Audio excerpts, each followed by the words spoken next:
Okay, let's unpack this. Today we're diving into, well, the really curious and magical first year of Harry Potter. Hmm. We're using Harry Potter and the Philosopher's Stone as our guide here. Right.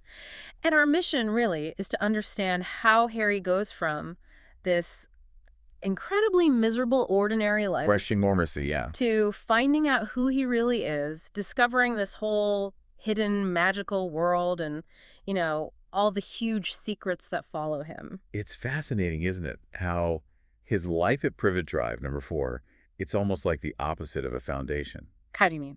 Well, the Dursleys are so desperate for everything to be normal, they actively deny anything strange. Right, terrified of the Potters and anything connected to them. Exactly. And that denial, that suppression, it almost makes Harry's magic when it bursts out seem even stronger, you know? Yeah, that makes Yeah. sense. It builds this incredible tension. Like, those weird things happening around him aren't just accidents. They're his true nature rebelling. Right, Yeah. against this really mundane life they force on him. In the cupboard, under the stairs. Awful. And Dudley's bullying on top of it all. So how does that kind of psychological pressure prepare him for the shock?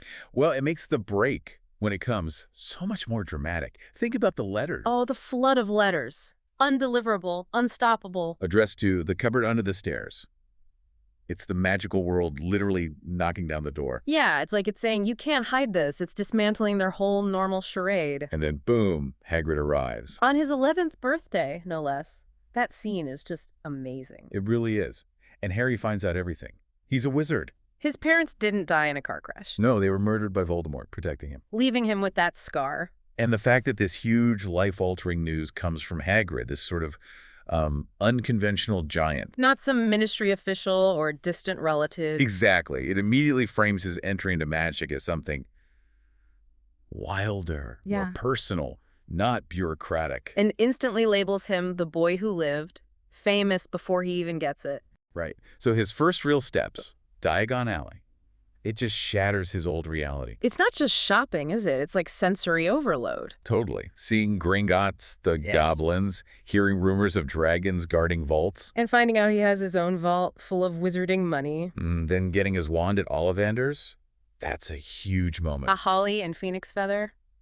And that connection. The bombshell, yeah. The brother wand, Voldemort's wand. What's the message there right at the start about destiny or power? I think it immediately complicates things. It's not just good versus evil, black and white. Mm-hmm. It suggests their paths, their strengths maybe, are intertwined, reflections almost, Yeah. right from day one. Wow. Okay, so then he's off to Hogwarts on the Express. Meets Ron, meets Hermione. His core friends instantly. Yeah. And his rival, too, Draco Malfoy. Yeah, the dynamic is set up quickly.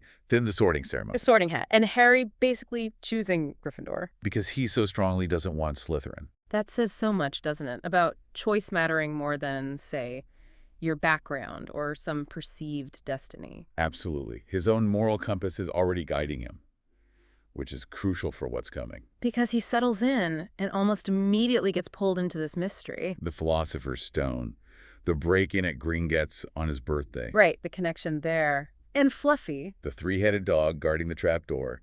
It forces him, Ron, and Hermione to start investigating. And suspecting Snape, right, with the limp and being near the forbidden corridor. And that Quidditch match where Harry's broom goes nuts. Yeah, becoming the youngest Seeker in a century on a Nimbus 2000, then nearly getting killed. The tension with Snape is palpable. But then comes the Forbidden Forest. Finding the dying unicorn. That's a dark turn. And friends at the Centaur explaining someone's drinking its blood to stay alive, clinging to life. Confirming Voldemort isn't truly gone. He's out there, desperate. It's a stark lesson about power, corruption, trying to cheat death. And they hear about Nicholas Flamel, too. Which leads them to the final challenge, under the trapdoor. Through all those enchantments, Devil's Snare, the keys, chess, Each testing a different skill. Hermione's logic, Ron's strategy. and Harry's nerve, his bravery. And a big reveal. It wasn't Snape after all. No. Professor Quirrell? Timid, stuttering Quirrell. Hosting Voldemort on the back of his head. Chilling. It's a terrifying lesson, isn't it?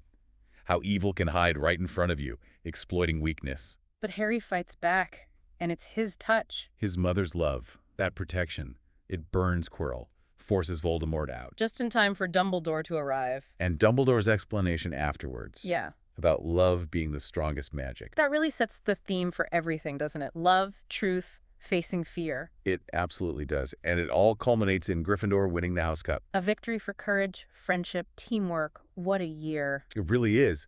What's fascinating here is how Harry's first year is like a mini version of his entire story. It's got the danger, the friendship, the big lessons.